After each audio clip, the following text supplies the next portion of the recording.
मोठं चक्रीवादळ आलेलं आहे. हे तर भयानक वादळ आहे. वादळ चक्रीवाददळ आलेलं आहे, भयानक चक्रीवादळ. आणि हे चक्रीवादळ आम्ही पहिल्यांदा तुम्हाला दाखवतोय प्रेक्षकांना. आमचं चॅनल आहे MHJ. आपला कंटेंट आम्ही चेपला.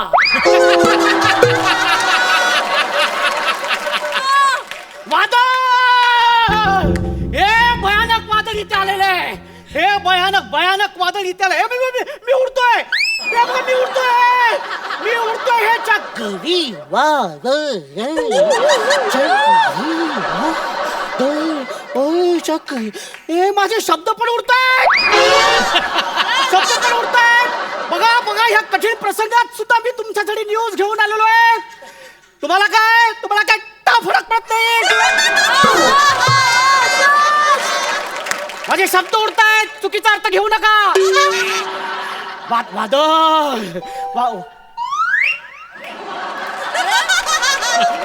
त्याला काही होत नाही. वादळ आलेलं आहे. हे खूप वादळ आलेलं आहे. हे खूप वादळ आलेलं आहे मोठं. हे एवढं मोठं वादळ आहे की मी स्थिर उभा सुद्धा राहू शकत नाहीये. एवढं मोठं वादळ आलेलं आहे हे चक्रीवादळ. आणि बघा ह्या प्रसंगात सुद्धा मी असे पाय घट्ट धरून तुमच्यासाठी उभा आहे. अरे म्हणतात ना, पत्रकारिता 5वा स्तंभ आहे. 5वा नाहीये, 4था स्तंभ असं म्हणतात. चौथा स्तंभ नाही, तुम्ही त्याचा चौथा केलेला आहे, पण तो 4था स्तंभ असं म्हणतात. तेच 4था स्तंभ. आणि तेच आमच्या वहिनीने सिद्ध केलेलं आहे. वहिनी नाही, वाहिनी. आमच्या वहिनीने सिद्ध केलेलं आहे. माझी वहिनी आहे ना घरी, तिने सिद्ध केलेलं आहे. ती किती मस्त सुंदर सून आहे ते. हे सिद्ध केलेलं आहे तिने. हा मग काय आहे बघा तुम्हाला.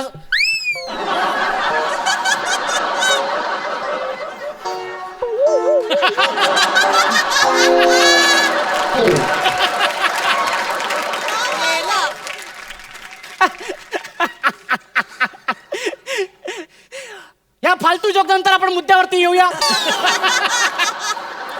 तर इतकं लॉकडाऊन असताना सुद्धा, इतकं भयंकर लॉकडाऊन असताना सुद्धा आम्ही तुमच्याकरता पत्रकारिता करतोय. आणि हे खूप महत्वाचं काम आम्ही करतोय. टाळ्या वाजवा त्याच्यासाठी प्लीज. आणि ह्या लॉकडाऊन मध्ये जग जरी बदललं असलं तरी आम्ही तुमच्यासाठी पत्रकारिता करणार, नक्कीच करणार. कारण आमचं चॅनल आहे MHJ. आपला कंटेंट आम्ही सगळ्यांना कळलेले आता.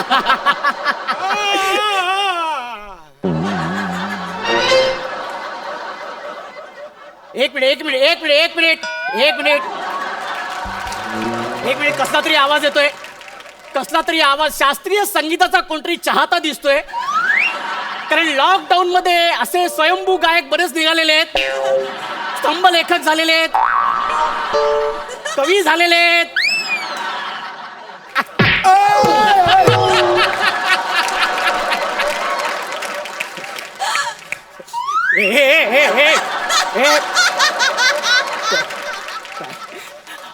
ऐकू जाईल.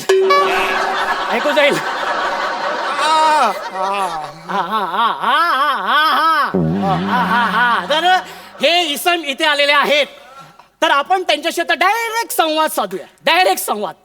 नमस्कार.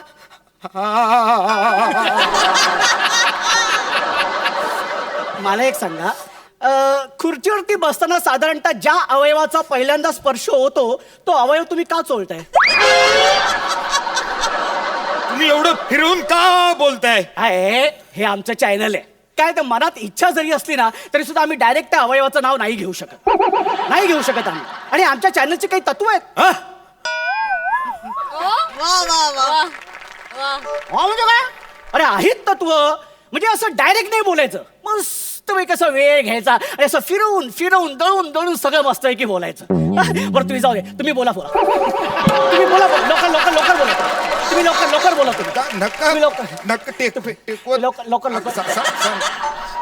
काय नेम धरलाय? तुमचा काही नेम नाही. तुम्ही जाता कुठं सांगतो. काय झालं तुम्हाला सांगतो ए, ए, ए, एक, काय सोशल डिस्टन्सिंग ठेवा. हा? सोशल डिस्टन्सिंग ठेवा. हे बघा, ह्या बाबतीत आमचं चॅनल अजिबात कॉम्प्रोमाइज करणार नाही, आधीच तुम्हाला सांगून ठेवतोय. हा, बरं बोला बोला. हे तुम्ही चोळत का आलेत, म्हणजे का नेमकं काय झालं काय? सांगतो लांब घेते लांब घ्या ना. हा? सांगतो काय झालंय की गेल्या आठवडाभर पोलीस न चुकता मला रोज मारता येतो आणि बरोबर नेम धरून माझ्या एकाच अवयवावर फटके देतात. Breaking news. थांबा ना, ऐका ना पूर्ण न्यूज. एका जागेवर फटके देतात तो. आता त्यामुळे ना गेली 8 दिवस झाले मी ना बसलेलोच नाहीये. सगळी कामं मी उभ्यानेच करतो. हा, म्हणजे सगळं आटपल्यानंतर पण आहे ना, मोरीत मोरी आहे ना घरी, मोरीत भांडी पण उभ्यानेच घासतो. पण तुमचा हंडा हलतोय ना बाहेर. बरोबर, थोडी छोटीशी धक्का लागणारच ना. मग महत्वाचा मुद्दा एवढाच आहे की सगळी कामं मी उभ्यानेच करतोय. हो. त्यामुळे काय सांगू तुम्हाला, म्हणजे तुम्हाला पोलिसांनी खूप मारलेलं आहे, प्रचंड एकदम मारलेलं आहे. अहो, बेदम म्हणजे रोज आणि एकच जागेवर सणासण म्हणजे अरे एक मिनिट मला सांगा, पोलिसांनी नेमकी तुम्हाला मारहाण का केली? रोज दुपारी जेवण झाल्यानंतर मला तंबाखू खायची सवय आहे. काय तंबाखू खाल्ल्याशिवाय ना मला प्रेशर येत नाही, पोट साफ होत नाही माझं. असा तो माझा प्रॉब्लेम आहे. म्हणून मी तंबाखू आणायला बाहेर आलो तर पोलिसांनी मला हटकलं. त्याने विचारलं, काय कुठे? असं नाही विचारलं, नॉर्मल विचारलं, काय कुठे? मी म्हटलं काय नाही, तंबाखू आणायला चाललोय. ना सण मारायला सुरुवात केली. हो, सण तंबाखू मळतात ना तसा मला मळून मारलाय, माहितीये, फार चुना करून टाकलाय पार्श्व भागाचा. तर मला सांगा, अजून पोलिसांनी तुम्हाला कुठल्या कुठल्या कारणासाठी बेदम मारलेले? अनेक कारणांसाठी. काय झालं, पोलिसांनी सगळ्यांना सांगितलंय की नाही की त्या सगळ्या व्हायरल होणाऱ्या अफवांवरती विश्वास ठेवू नका म्हणून. तर फेसबुक वरती मी न्यूज वाचली की व्हायरल होणाऱ्या अफवांवरती विश्वास ठेवू नका. मग मी ठरवलं आपण विश्वास ठेवायचा नाही. दुसऱ्या दिवशी बातमी आली, बाहेर लॉकडाऊन आहे, बाहेर जायचं नाही. म्हटलं हे फेक आहे, लॉकडाऊन वगैरे असं काय नसतं. मी आपलं बाहेर पडलो. पोलिसांनी मारला आणि मला सांगितलं कोंबडा बंद. मला सांगा, तुम्ही जेव्हा तुमची कणिक मळली गेली तेव्हा तुमच्या चेहऱ्यावरती नेमके काय एक्सप्रेशन होते? मादक एक्सप्रेशन्स होते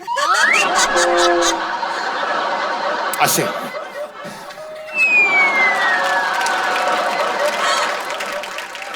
असे मादक एक्सप्रेशन्स होते माझ्या चेहऱ्यावरती.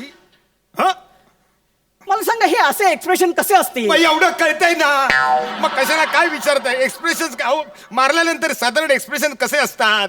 असं नाही हो, काय तुमची व्यथा लोकांपर्यंत पोहोचली पाहिजे, कळलं पाहिजे लोकांना. आता मी नाही का मगाशी ते वादळ उद्या येणार आहे, पण मी आत्ताच सगळं करून दाखवलं की नाही. फील यायला पाहिजे, फील. कळलं तुम्हाला? घ्या पुढे बोला तुम्ही. पुढे बोला. अहो, माझी व्यथा मांडा हो तुम्ही. तेच म्हणते, तुमची व्यथा मांडा. सांगते व्यथा मांडा तुम्ही व्यथा मांडा. असं काय करताय? ते मारते, तुम्ही मारते. कोण आहात कोण तुम्ही? तू काय माणूस आहेस का मस्करी आहेस? तू काय येडा आहेस का? डोक्यावर पडलायस तू? काय बोललास? तू वेडायस काय? बेड आहे? मग तू माझी अक्कल काढतोयस? अरे आम्ही इथे तुम्हाला चॅनलवरती घसा फाडून सांगतोय की बाहेर पडू नका, विनाकारण बाहेर पडू नका, सोशल डिस्टन्सिंग ठेवा, पण तुम्हाला काहीच कळत नाहीये. अरे अक्कल नाहीये तुम्हाला? जरा जबाबदार नागरिक बना. अरे आम्ही तुम्हाला सांगतोय ना, आम्ही हे पत्रकार तुम्हाला इथे इतके कोकळून सांगतोय की बाबा सोशल डिस्टन्सिंग पाळा, कुठे बाहेर पडू नका, तरी पण तुम्ही जाताय. आम्हाला काय नाही होणार, आम्हाला काही होणार नाही. अरे आपण मस्त स्ट्रॉंग, आपण पॉझिटिव्ह राहिलं पाहिजे. अरे असं म्हणून तिथे आकडे वाढतायत. कधी इथे 5, तिकडे 10, तिकडे 15. ती ॲम्ब्युलन्स करत आपली फिरते. अरे इथे हृदयाचे ठोके चुकतात, माहितीये का तुम्हाला? एवढं पण तुम्हाला अक्कल नाही, कळत नाहीये तुम्हाला कळत नाहीये. जर सोशल डिस्टन्सिंग ठेवा, जर जबाबदार बना जबाबदार. 1 मिनिट, मला फोन येतोय. मला फोन येतोय, 1 मिनिट थांबा जरा. हॅलो, हा काय म्हणताय? हो, भूकंप येणार आहे. ओके ठीक आहे, आता न्यूज करतो. ओके ठीक आहे. तर रसिको, आताच ब्रेकिंग न्यूज आहे. कुठल्याही क्षणी भूकंप इथे येऊ शकतो काय? इथे भूकंप आलेला आहे. हे बघा. अरे बापरे, भूकंप आलेला आहे. भूकंप आलाय. अरे भूकंप आलेला आहे. अरे इथे भूकंप आलेला